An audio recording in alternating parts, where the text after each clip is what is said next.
오늘 말씀은 호세아서 6장 3절입니다. 그러므로 우리가 여호와를 알자, 힘써 여호와를 알자. 그의 나타나심은 새벽빛같이 어김없나니 비와 같이 땅을 적시는 늦은 비와 같이 우리에게 임하시리라 하시니라. 아멘. 오늘은 하나님의 속성에 대해서 여러분과 함께 볼 것입니다. 우리는 이제 예수 믿음으로 하나님과의 아주 특별한 관계가 됐습니다. 그것은 우리는 하나님의 자녀임을 확신하며 이제 영원히 하나님과 함께 살아가게 될 것이 분명하기 때문에 그렇습니다. 그래서 성령님도 우리 안에 하나님의 자녀임을 확신하게 해주십니다. 그러나 우리가 그냥 나는 이제 하나님의 자녀가 되었어 라고 하는 나의 생각, 이게 아니라 왜 내가 하나님의 자녀이고 또 하나님의 자녀라면 어떤 삶을 살아야 되겠고 자녀라는 확실한 증거, 확증이 무엇인지 우리는 분명하게 말할 수 있어야 됩니다. 그거 근거가 무엇인가라고 하는 것을 분명하게 해야 됩니다. 그것은 바로 내 주관적인 그런 어떤 철학적인 사상이나 이념이 아니라 객관적인 지식인 성경 말씀의 근거에서 우리는 하나님의 자녀가 되었고 또 하나님의 자녀라면 하나님과 어떤 관계가 되어서 이제 신앙생활 그리고 일상생활 속에서 하나님께서 우리에게 해주시는 하나님의 역사하심이 무엇인지를 아는 것이 참 중요합니다. 그래야 우리 신앙생활이 확고해질 수 있기 때문에 그렇습니다.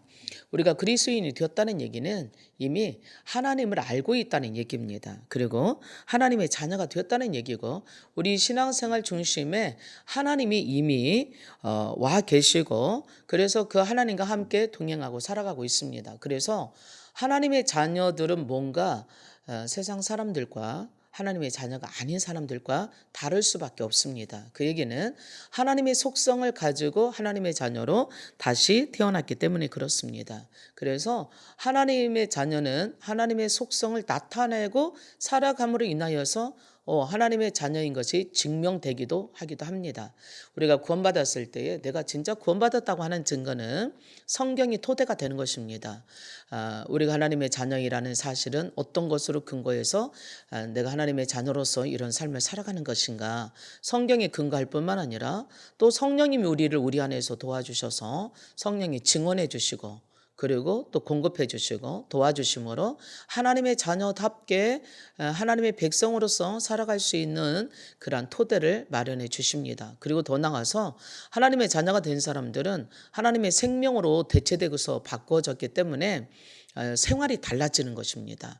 말하는 게 다르고 생각하는 게 다르고 생활의 열매 자체가 달라서 하나님의 자녀로서의 살아가는 그러한 성품이 달라져 있음을 봅니다. 그렇다면 하나님의 성품이 무엇일까요? 하나님의 성품에 대한 분명한 지식이 없으면 이해가 없으면 하나님께 대한 의심, 하나님께 대한 불신이 우리 가운데 일어날 수밖에 없습니다. 그래서 하나님의 속성인 성품을 아는 것은 아주 매우 중요합니다. 하나님에 대해서 모르면 우리 주변에 일어나는 수많은 일들에 대해서 우리는 이해할 수가 없습니다. 왜 이런 일이 이렇게 일어났지? 특별히 욥과 같은 사람은 의인이었거든요. 근데 그가 완전히 망했어요. 세상적으로 본다라면 어떻게 의인이 저렇게 망하도록 하나님이 내버려 두셨을까라고 하나님을 오해하게 되는 것입니다. 그래서 우리가 하나님에 대해서 하는 생각만큼 위대한 게 없어요. 하나님의 생각을 할 수 있다는 것 그 자체가 우리로 하여금 우리 생활을 훌륭하게 위대하게 해나갈 수 있는 토대가 되기 때문에 그렇습니다. 그리고 참으로 예배 드릴 수가 있는 것입니다.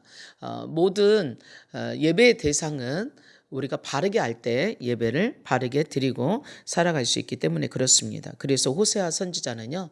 오늘 제가 좀 전에 읽어드렸던 호세아서 6장 3절에 왜 우리가 힘써 하나님을 알아야 되는지를 아주 강조하고 있습니다.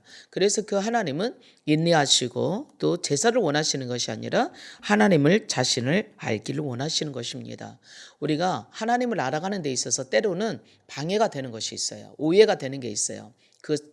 그것은 바로 뭐냐면 부모와의 관계입니다. 부모의 관계가 올바르지 않은 사람들은 대개 하나님과의 관계도 잘 못 되어져 가는 것을 보게 됩니다. 특히 부모의 관계가 왜곡되어서 마음에 상처가 있는 사람들은 그것으로 인한 결과가 하나님과도 연결되는 것들을 종종 보게 되거든요. 부모가 무관심이라든가 또 너무나 바빠가지고 그냥 아이에 대해서 자세하게 하지 못하고 대충대충 그냥 건성으로 말하거나 또 행동하는 것들, 그리고 또 일관성 없게 하거나 기분 내키는 대로 아주 너무나 무섭고 엄격하게 하든가, 아니면 계속 신실하지 못하고 거짓말하는 부모들도 있잖아요. 이랬다 저랬다 하는 그런 부모들, 약속을 막 어긴다든가, 반대로 너무나 완벽해가지고 아주 그냥 지적하고 비판하고 그리고 막 비난하는 거, 이런 것들이 삶도 있잖아요. 또 뿐만 아니라 그 하나님에 대한 것을 이러한 가운데 생기면 하나님을 제대로 믿을 수가 없어요. 왜냐하면 하나님은 아버지잖아요. 그래서 하나님을 아버지라고 부르는 순간 아버지와 관계가 별로 좋지 않은 사람들은 그 아버지와의 이미지가 매치되어져서 아마 하나님에 대한 것도 진정으로 신실하고, 그리고 사랑이 많으시고, 또 자상하시고 진실하시고 오래 참으시고 하는 이런 하나님의 속성들에 대한 것을 이해할 수가 없습니다. 그래서 머리로 아는 것과 우리 생활 속에서 경험으로 아버지와의, 부모와의 맺었던 그 관계가 참 얼마나 중요한지도 말해주고 있습니다. 그래서 특별히 하나님을 잘 믿기 위해서는 하나님에 대한 속성을 잘 알아야 됩니다. 오늘 하나님께만 있는 속성이 있고요. 하나님이 천지를 창조하실 때 하나님의 형상대로 우리 안에 창조해 놓으셔서 우리 안에도 있는, 하나님과 우리와 동일하게 있는 그러한 속성들, 성품들이 있습니다. 먼저 우리가 하나님께 있는, 하나님께만 있는 속성을 몇 가지 보겠습니다. 하나님께만 속한 속성은요, 하나님은 이 세상을 창조하신 주인일 뿐만 아니라 이 세상을 다스리시고 통치하시고 지배하시는 절대 주권자라는 얘기입니다. 우리는 내 마음대로 이 세상을 살아가는 것 같으지만, 내 주권대로 내가 하고 싶은 대로 하는 것 같으지만, 그러나 사실 그렇지 않습니다. 이 세상의 주인은, 그리고 이 세상을 설계하신 분은, 창조하신 분은 하나님이시기 때문에 그렇습니다. 우리의 생명을 우리 마음대로 할 수 없는 것들이 내가 주인이 아니기 때문에 그렇습니다. 그러나 마귀는 아담을 유혹해서 하나님의 주인이셔서 하나님의 말씀대로 살고 하나님이 설계해 놓으신 대로, 계획대로 살아가면 생육하고 번성하고 또 충만하게 복된 삶을 살 수 있는데, 하나님이 주인이 아니라 마치 아담 너가 주인인 것처럼 유혹해서 결국은 하나님의 주권, 하나님의 다스리심, 하나님께서 통치하심 속에서 밖으로 빠져나오게, 거기 통치함을 받지 못하고 거절하고 또 배반하고 나아가게 만들어서 오늘날 우리를 파괴시켜 왔음을, 또 잘못되게 해왔음을 보게 됩니다. 그러나 이 세상에 우리가 인정하든 인정하지 않냐든 하나님이 창조하셨고 하나님이 주인이시며 하나님의 주권 아래 있다고 하는 것을 우리는 부인할 수가 없습니다. 왜냐하면 우리 사람들은 우리가 생각하는 대로 설계하고 계획해 놓습니다. 그러나 그것이 다 맞을 수가 없어요. 하나님의 주권 아래 간다고 하는 것을 인정하지 못하고 하나님의 계획하신 길을 벗어난다면 그것은 세상적으로 볼 때 아무리 소유가 많고 또 자기가 하고 싶은 대로 계획해내서 많은 것을 이루어놨다 할지라도 그것의 결과는 결국 하나님과 맞지 않는 것이어서 멸망일 수밖에 없습니다. 근데 오늘 마귀는 우리에게 마치 내가 주인인 것처럼 네가 하고 싶은 대로 해, 그리고 네가 계획한 대로 해, 그러거든요. 그러면 그게 우리가 굉장히 강하고 그리고 힘있고 또 능력 있고 지혜로운 것처럼 보이게 마귀가 속입니다. 그대로 가는 사람들은 잠깐은 자기가 하고 싶은 대로 참 잘 된 것 같아요. 근데 그의 끝은, 그 결과의 끝은 아무런 열매가 없는 것일 수 있습니다. 왜 그러냐면 하나님이 계획해 놓으시지 않는 것은 이 땅에 영원히 존재할 수가 없기 때문에 그렇습니다. 그래서 하나님의 주권을 인정한다고 하는 것은 우리들에게 있어서 조금 약해 보이고 그리고 내 마음대로 못하는 것 같이 불이익을 당하는 것처럼 여겨지지만 사실은 그렇지 않습니다. 하나님께서 다스리시고 통치하시는 것은 절대로 실패할 수가 없어요. 그래서 그 가는 길이 하나님이 주관하시고 다스리시는 그 길이 때로는 좀 이해가 안 돼요. 그리고 좀 불편해요. 그리고 좀 고생하는 것 같아요. 좀 힘든 것 같아요. 근데 그것은 영혼이 무너지지 않고 영원합니다. 그래서 하나님의 다스리심을 알고 살아가는 생애, 이 생애의 삶은 정말로 그 나중에 보면 저 사람 저런 사람인지 몰랐네? 라고 할 수도 있겠고요. 하나님의 축복 가운데서 정말로 든든하고 그리고 흔들림이 없이 살아갈 수 있게 되는 것입니다. 그 일을 위해서 하나님께서는 우리를 이 땅에 예수님을 보내주셔서 예수님으로 말미암아 구원하시고 또 성령님을 보내주셔서 성령님께서 우리 가운데 지혜를 주시고 또 도와주시고 힘을 주시고 능력을 주셔서 우리 힘으로 할 수 없는 그런 일들을 감당하게 하시고 또 헤쳐나가게 하시고 또 지혜를 발휘하게 하셔서 정말 좋은 성과를 이루게 하는 것임을 볼 수 있게 됩니다. 그래서 솔로몬이 하나님께 내가 너에게 주고 싶은 게 있는데 뭘 줄까라고 말할 때 솔로몬이 지혜를 구했습니다. 우리가 세상의 모든 것들은 인간의 힘이나 능력이 아니에요. 지혜와의 싸움에서 이기는 사람이 결국은 승리하는 것처럼 하나님의 지혜를 받았던 솔로몬은 그 당대에 가장 부유하고 부귀영화를 누릴 수 있었던 훌륭한 왕이 될 수 있었던 것을 보게 됩니다. 하나님에게만 있는 속성 두 번째는요, 영원함입니다. 우리는 다 유한합니다. 아담이 타락하여서 선악과를 먹고 네가 반드시 죽으리라 했던 그 죽음이 온 이후로부터 우리는 유한한 존재가 되어버렸습니다. 그래서 영원히 살 수 없습니다.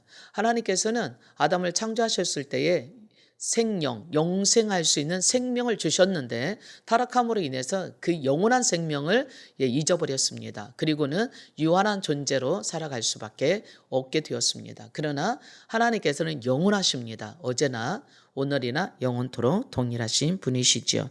그래서 하나님께서는 내 과거도 아시고 나의 미래가 되어질 것도 아시고 그리고 현재도 아십니다. 하나님을 깨달을 때 우리에게 유익한 점이 뭐냐면 미래에 대한 두려워할 필요가 없다는 얘기입니다. 뿐만 아니라 내가 과거에 어떻게 살았던 그거에 대한 후회나 그거에 대한 염려나 걱정이나 이런 것들이 할 필요가 없다는 얘기입니다. 왜냐하면 하나님께서 나의 인생을 계획해 놓으셨고 그리고 과거, 현재, 미래 모든 것들을 하나님께 나를 완전히 맡기면 하나님께서 그 모든 것들을 지금 내 살아가는 것은 좀 부족하고 연약한 것 같지만 도마서 8장에 보면 하나님께서 모든 것을 합력하여서 선을 이루셨다고 그러셨어요. 그렇기 때문에 과거나 현재나 미래 모든 것들을 합력해서 나 자신을 영원하신 하나님께 맡긴다면 우리는 영원히 하나님 안에서 합력하여서 선을 이루시는 결과 선한 열매를 볼 수 있게 되는 것입니다. 그래서 우리는 하나님을 아는 것이 중요합니다. 영원하신 하나님 안에 사는 것이 중요합니다. 우리 육신은 인간은 유한합니다. 그러나 우리의 영혼은 하나님의 생명을 가진 우리 모두는 생명을 가졌다면 영원할 수 있습니다. 하나님께 있는 영원함이 우리가 영원할 수 있는 것은 하나님의 영원하신 생명을 갖는 길밖에 없어요. 그래서 하나님에게 있는 영원함, 내가 소유할 수 있는 것은 영원한 생명을 우리 안에 갖는 겁니다. 구원받는 것입니다. 세 번째로 하나님께 영원하신 하나님께만 있는 속성은 전지하심입니다. 하나님은 모든 것을 아실 뿐만 아니라 하나님께서는 새로운 것이 없어요. 모든 것을 아시니까.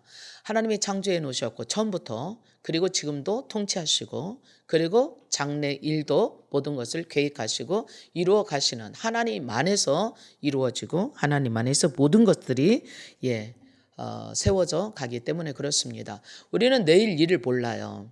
그리고 우리가 이 세상에 어떤 것들이 있는지 몰라요. 과학이 발달하면 발달할수록 하나님의 진리, 하나님의 속성, 하나님의 하나님됨의 존재 더 정확하게 알게 되는 것은 그 이유는 우리 인간은 유한하고 우리 인간의 지식도 유한해서 하나님이 만드는 세계를 다 알 수 없었던 것들을 과학이라는 도구를 통해서 여러 가지 학문을 통해서 하나씩 알아갈수록 이것도 우리가 마치 창조한 것 같은데 과학은 창조하는 게 아닙니다. 이미 하나님이 만들어 놓으신 것을 하나씩 몰랐던 사실을 증명해내고 발견해서 확증시키는 것이 과학입니다. 그렇기 때문에 과학이 발달될수록 하나님께 대해서 더 확실한 믿음과 신뢰를 가질 수 있게 되는 것입니다. 그래서 우리 개인이 가지고 있는 모든 지식을 초월하신 하나님의 지식을 알면 알수록 우리의 생활 태도는 어찌 될까요? 두려움이 없어지는 것이죠. 왜냐하면 하나님이 나를 다 아셔. 나는 오늘 모르지만 내일 어떤 일이 일어날지 모르지만 하나님께서 아시기 때문에 나를 하나님께 맡기고 살아간다라면, 하나님을 경외하고 살아가게 된다라면 하나님 안에서 모든 것이 잘 이루어질 수 있기 때문에 그렇습니다. 네 번째는 하나님은 모든 곳에 계십니다. 안 계신 곳이 없다는 얘기죠. 그래서 시공간을 초월해서 하나님이 계시기 때문에 이 하나님이 어디든지 계시는 그곳에 있어서 우리가 하나님과 동행할 수가 있게 되는 것입니다. 하나님께서는 우리가 눈에 보이는 곳에만 계시는 게 아니에요. 도마서에 보니까 하나님은 보이는 것과 보이지 아니하는 것을 창조하셨다 그랬어요. 그리고 뿐만 아니라 하나님께서는요, 보이는 세계와 보이지 않는 세계 속에서 이루어지는 모든 것도 지금도 통치하고 계십니다. 그래서 나는 천지에 충만하다라고 말씀하고 계세요. 그렇다면 우리 안에도 계시고 우리 밖에도 계시고 우주 밖에도 계시고 우주 안에도 계시고 또 어느 곳에서나 다 계시는, 그래서 하나님이 어디나 다 계신다고 믿으면 두려워할 일이 없어요. 왜냐하면 하나님이 나의 아버지로 나를 가장 안전하게 지켜주실 것이고 나의 부족함을 채워주실 것이고 내가 모르는 것을 가르쳐 주실 것이고 언제든지 부르면 거기 계시고 그리고 언제든지 거기서 나와 함께 동행하셔서 인도해 주시고 통치해 주시기 때문에 그렇습니다. 그렇기 때문에 우리가 하나님의 자녀가 되었다고 하는 것은, 그리고 하나님이 어디나 계신다고 하는 사실은 아주 놀라운 축복이고, 이것을 깨닫는 순간 우리에게서는요, 어둠의 유혹을, 마귀의 유혹을 뿌리칠 수 있고 이길 수 있는 능력이 되는 것입니다. 마치 어린아이가 혼자 갈 때는 자기보다도 나이가 많고 큰 아이들에게 그 아이들이 때리고 그 아이들이 괴롭히면 꼼짝없이 당해야 됩니다. 근데 그 나를 괴롭히는 아이보다 훨씬 더 큰 아버지와 함께 손잡고 그 엄마와 함께 손잡고 동네를 간다면, 아무리 자기보다 더 큰 형들이, 자기를 괴롭혔던 형들이 있다 한더라도 두렵지 않은 겁니다. 왜냐하면 아빠가 거기 있거든요.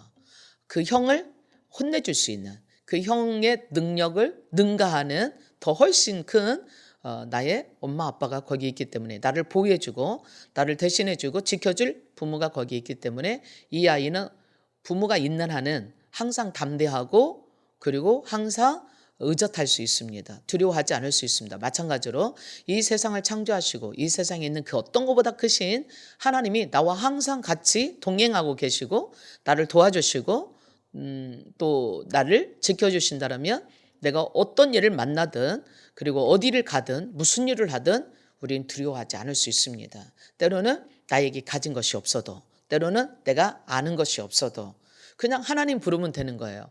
하나님, 이게 필요해요. 하나님, 이걸 알려주세요. 어떻게 해야 될지 모르겠어요. 라고 근다면 하나님께서는 우리에게 어떻게 하시겠어요?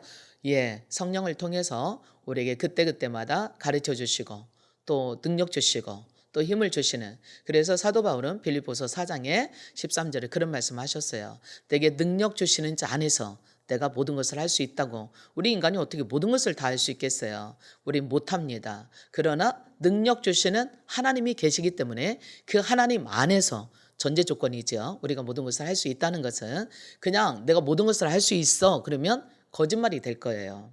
왜냐하면 우리는 모든 거 할 수 없거든요. 그러나 하나님께서 능력 주시는 한, 능력 안에서 모든 것을 할 수 있다고 말할 수 있는 것은 하나님이 어디나 계시기 때문에 그렇습니다. 그리고 또 하나님은 전능하시기 때문에 그렇습니다. 뿐만 아니라 하나님은 전지하세요. 모르는 게 없으신 분이십니다. 그러므로 하나님을 믿는다고 하는 것은요, 엄청난 축복입니다. 오늘 우리가 축복받은 것 중에 하나가 있다라면 이 세상에서 구원받고 하나님의 자녀가 된 것입니다. 다섯 번째는 하나님은 정말 전능하십니다. 능력 주시는 자에서 모든 것을 할 수 있을 만큼 전능하십니다. 하나님은 만물을 다 합쳐놓은 것보다도 더 전능하세요. 능력이 있으세요. 이 세상의 모든 것을 다 합쳐놓고 이 세상의 모든 지식을 다 갖다 놓는다 할지라도 하나님보다도 전능하시고 하나님보다도 지혜로운 것은 세상에 아무것도 없습니다. 왜냐하면 하나님이 다 만드셨거든요. 이 모든 것들을. 그러니까 하나님께로부터 말미암아 다 나왔고 하나님께로 다시 돌아가는 거기 때문에 그렇습니다. 하나님의 전능하심을 우리가 알게 된다면 우리는 어떠한 영향을 받을 수 있을까요? 맞아요. 우리가 힘든 상황이 온다 할지라도 약해지지 않을 수가 있는 것입니다. 전능하신 하나님 가운데 있기 때문에 육신적으로는 힘들 수 있어요. 아파서 힘들 수도 있고 재정적으로 어려워서 힘들 수도 있고 아니면 어떤 문제를 프로젝트를 해결해 나갈 수가 없어서 힘들 수도 있고 또 인간관계 힘들 수도 있고 여러 가지 힘들 수 있습니다. 힘든 상황들은 뭐 이루 말할 수가 없죠. 자연재해가 올 수도 있고 심지어 죽음 앞에 올 수도 있고 그럼에도 불구하고 우리가 절망하지 않는 것은요. 전능하신 하나님이 나의 아버지라는 사실이에요. 우리가 죽는 것이 세상에서는 멸망인 것처럼 멸망으로 생각하지만 그리스도 안에서 하나님 안에서 죽음은 죽음을 끝내고 이길 수 있는 것이 죽음이에요. 때때로 우리는 그 사람 이제 고생하고 살만하니까 죽었어. 참 안 됐어. 이제 끝난 거야 라고 말할지 모르겠어요. 그러나 예수 믿는 사람들은 그게 끝이 아닙니다. 우리가 태어나는 순서는 있지만 가는 순서는 없습니다. 언제 우리도 하나님 부르시면 갈지 모릅니다. 그러나 그것이 우리 인생의 끝이 아니에요. 한 번 죽는 것은 정해 있는데 그 후에는 하나님 나라가 있다고 하나님의 심판이 있다고 말합니다. 그래서 하나님 뜻대로 살았다면 정말 고생하고 열심히 살았다면 이 세상에서 고생한 거, 이 세상에서 헌신한 거, 이 세상에서 수고한 것보다도 더 놀라운 하나님의 은혜로 새로운 축복 가운데 살아가는 시작이기 때문에 그렇습니다. 그렇기 때문에 우리가 비록 연약하고 우리 인간의 한계가 있다 한다 할지라도 두려워하거나 염려할 것이 하나도 없는 이유는 전능하신 하나님이 계시기 때문에 그렇습니다. 또 하나님의 자녀들은 하나님께서 이 땅에서 정말 행복하기를 기쁘게 축복되게 살아가기를 원하실 건데 그럴수록 우리가 어리고 힘들수록 하나님을 찾아야 되는 이유이기도 합니다. 하나님 우리가 행복하기 원하세요. 하나님의 천지를 창조하신 이유도 우리를 행복하게 하시려고 창조하셨어요.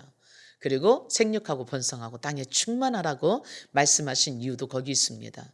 모든 좋은 것들을 하나님께서는 우리 사람들에게 주었어요. 마치 하나님이 우리를 사랑하셔서 그 다 주시기 위해서 창조하셨다고 그렇게 말씀하고 계십니다. 그렇기 때문에 오늘 하나님은 전능하신 하나님이 우리에게 아버지가 되셔서 연약하고 부족할수록 우리가 더 기뻐할 수 있고 신뢰할 수 있고 하나님께 나갈 수 있는 이유이기도 합니다. 여섯 번째로 하나님께만 있는 속성은 변치 않는 거예요. 약속하신 모든 일을 하나님은 이행해 놓으십니다. 그러므로 하나님을 신뢰할 만한 겁니다. 야고보서 1장 18절에 보면 하나님은 변함없으시다고 말씀하셨어요. 우리에게 약속하신 것을 변하지 않으십니다. 뿐만 아니라 온갖 좋은 것들만 우리에게 주시기 원하세요. 그리고 그렇게 주셨어요. 그러면 우리에게 있는 어려움들은 왜 있을까요? 우리는 그런 궁금함에 또 빠질 수 있잖아요.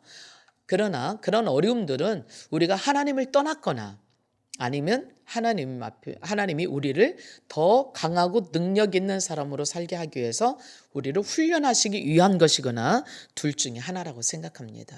하나님의 뜻은 변하지 않으세요. 하나님의 말씀은 변하지 않으세요. 우리에게 약속하신 것도 변하지 않으세요. 그래서 어떤 상황에서도 우리는 하나님을 신뢰할 수 있게 되는 것입니다. 오늘 저는 하나님께 있는 속성, 하나님의 성품을 살펴봤습니다. 하나님께 있는 속성은요. 첫 번째, 하나님은 창조자이시기 때문에 절대 주권자이십니다. 이 세상을 다스리시고 통치하시는 분이십니다. 그러므로 우리를 하나님께 맡기면 내 인생을 하나님께 맡기면 하나님을 신뢰하고 하나님을 믿고 나가면 하나님이 나를 통치해 주십니다. 하나님이 나를 다스려 주십니다. 하나님이 나를 지배해 주십니다. 그 얘기는 하나님이 나를 인도해 주신다는 얘기예요. 그래서 바른 길로 또 축복된 길로, 평탄한 길로, 형통한 길로 반드시 인도해 주시기 때문에 하나님을 믿고 따르는 사람들에게는 절대로 멸망하지 않습니다. 여호수아 1장 8절에 하나님이 여호수아한테 그렇게 말씀하셨어요. 내가 너가 가는 길에 평탄케 할 것이고 너를 형통케 할 것이라고 맞습니다. 우리가 정말 하나님을 신뢰하고 믿고 간다면 우리 길은 평탄하고 형통할 것입니다. 가는 길이 때로는 조금 굽은 길이 있을 수 있어요. 그러나 결국은 형통하게 될 것입니다. 하나님은 영원하세요. 우리는 유한해서 내일 어떤 일이 일어날지 몰라요. 그러나 하나님은 영원하셔서 끝도 없고 시작도 없고 영원하신 분이십니다. 항상 계시는 분이세요. 그래서 우리가 염려하고 걱정할 것이 하나도 없어요. 시간에 제한받고 공간에 제한받을 이유가 없어요. 그래서 그냥 하나님께 내 인생을 맡기면 돼요. 하나님, 난 하나님을 믿어요. 내일 걱정될까요? 마태복음엔 그랬네요. 내일 일을 걱정하지 말라고. 내일 걱정은 내일에게 맡기고 오늘 염려, 오늘 족하다. 오늘 열심히 하나님을 믿고 전진해서 나가라. 하늘에 나르는 공중에 나르는 새를 봐라. 그것들은 심지도 거두지도 않는데 하나님이 기르시지 않니? 들의 백합화를 봐라. 그건 길쌈 안 하는데도 하나님이 예쁘게 입히시잖아. 그러므로 하물며 하나님의 자녀들을 내버려 두겠느냐고 말씀하십니다. 맞습니다. 하나님은 영원하셔서요. 어제나 오늘이나 내일이나 이뤄야 될 모든 일들을 하나님 우리에게 좋은 길로 인도해 주십니다. 그러므로 하나님만 바라보고 나가십시다. 또 하나님은 전지하세요. 모르는 게 없으세요. 우리가 때때로 하나님은 나를 아신다고 그래요. 여러분 오해받고 좀 속상하고 힘들었던 적이 있었을까요? 내 뜻은 저거 아니었는데 내가 원하는 바는 이게 아니었었는데 사람들이 나를 오해할 수 있습니다. 근데 하나님은 나를 나보다 더 잘 아세요. 그리고 이 세상의 모든 것들이 하나님이 하시는 계획 속에 있으세요. 하나님이 이루시고자 하시는 모든 것 속에 있어요. 우리 개인의 모든 것들 다 아실 뿐만 아니라요. 이 세상 모든 것들을 다 하나님 손 안에 있어요. 지금 내가 고난의 길을 걸어가고 있을까요? 핍박의 길을 걸어가고 있을까요? 어려운 가운데 있을까요? 아니 사망의 음침한 골짜기 죽음 앞에 있을까요? 그래도 두려워하지 않는 이유는 뭘까요? 나는 모르는데 하나님은 내 인생을 어떻게 걸어가야 되는지 아세요. 그래서 하나님께 맡기면 되겠습니다. 하나님은 모든 곳에 계세요. 지금 여기도 계시고요. 또요. 여러분 마음에도 계시고요. 여러분 집에도 계시고요. 어느 곳이나 계십니다. 그러므로 은밀하고 어두운 일들에 대해서 우리가 유혹을 극복할 수 있어요. 그곳에 하나님 계시기 때문에 두려웠거든 하나님께 부르짖으세요. 하나님을 찾으세요. 너는 나를 찾으라 그랬어요. 환난 날이 나를 부르라 그러셨어요. 그곳에 계셔서 멀리 계신 게 아니라 여러분과 함께 계셔서 동행하시고 외롭고 쓸쓸하지 않게 하시고 어려움을 극복해 나갈 수 있도록 죄를 이길 수 있도록 지혜와 힘과 능력을 주시는 하나님이십니다. 하나님은 전능하셔서 내가 감당할 수 없는 것들을 하게 하세요. 그래서 하나님 앞에 기도하는 모든 사람들에게 이루어 주실 것이고 하나님은 거짓말하지 않으시는 분이십니다. 하나님이 약속하신 것은 반드시 이루시는 분이에요. 그렇기 때문에 여러분들이 약속해 놓으신 하나님 말씀 붙잡으세요. 그리고 그 말씀을 가지고 하나님 앞에 나아가세요. 그러면 반드시 하나님은 약속을 이행해 주실 것입니다. 아브라함에게 약속하셨던 그 약속을 이루기 위해서 400년이 지난 다음에 이스라엘 민족을 애굽에서 해방하셨고요. 광야에서 인도하셨고요. 지금이 아브라함부터 시작하여서 예수님까지 2000년이라네요. 또 예수님부터 시작해서 우리까지 2000년이요. 4000년이 지났지만 앞으로 더 많은 세월이 지날지라도 아브라함에게 약속하셨던 그 약속 내가 너와 네 자손에게 이루게 하리라 하신 말씀 우리가 아브라함의 자손이라면 믿음의 자손이라면 반드시 하나님의 약속은 이루어질 것입니다. 사랑하는 여러분 하나님의 자녀이신 여러분 하나님은 여러분의 아버지십니다. 하나님은 참 좋으신 분이십니다.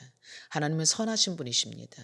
오늘 우리에게 정말 행복하고 아름답고 기쁘고 복되게 살아가기 원하십니다. 그 믿음으로 오늘도 승리하는 하나님을 진짜 알고 하나님의 말씀 안에서 복되게 승리하는 삶을 살게 되기를 축복합니다. 기도하겠습니다. 하나님, 우리가 하나님을 믿고 하나님을 안다고 말하는데 하나님을 오해할 때도 있고 왜곡할 때도 있습니다. 왜냐하면 하나님처럼 잘해 주었던 사람이 이 세상에는 없거든요. 내가 잘못해도, 내가 배신해도, 내가 곁길로 가도, 죄를 지어도, 또 어려움을 당해도, 고난을 당해도, 알지 못해서 때로는 의도적으로, 계획적으로 수많은 것들을 통해서 이 세상의 불합리한 것들, 어려운 것들, 그런 것들을 생각하면 하나님께서 나에게 마냥 잘해주시고 끝까지 참아주시고 끝까지 사랑하신다는 것을 이해할 수가 없습니다. 왜냐하면 이 세상에는 그렇게 나한테 해주는 사람이 없습니다. 그렇기 때문에 우리도 하나님도 그럴 거라고 생각합니다. 심지어 우리를 낳은 부모조차도 우리를 미워하고 핍박할 때가 있습니다. 그래서 하나님도 그럴 거라고 생각합니다. 그래서 하나님을 두려워하기도 하고 때로는 하나님께 대해서 무관심하기도 하고 하나님을 떠나기도 하고 하나님을 향하여서 화가 나서 하나님을 비판하기도 합니다. 그러나 하나님을 잘 몰라서입니다. 하나님 우리를 얼마나 사랑하시는지, 얼마나 우리를 하나님께서 기다리고 계시는지 그 하나님 안에 날마다 축복된, 바르게 알고 그 하나님의 축복을, 사랑을 마음껏 누리는 행복한 축복된 삶을 살 수 있는 우리가 될 수 있게 하시기를 간절히 원하며 예수님 이름으로 기도합니다. 아멘.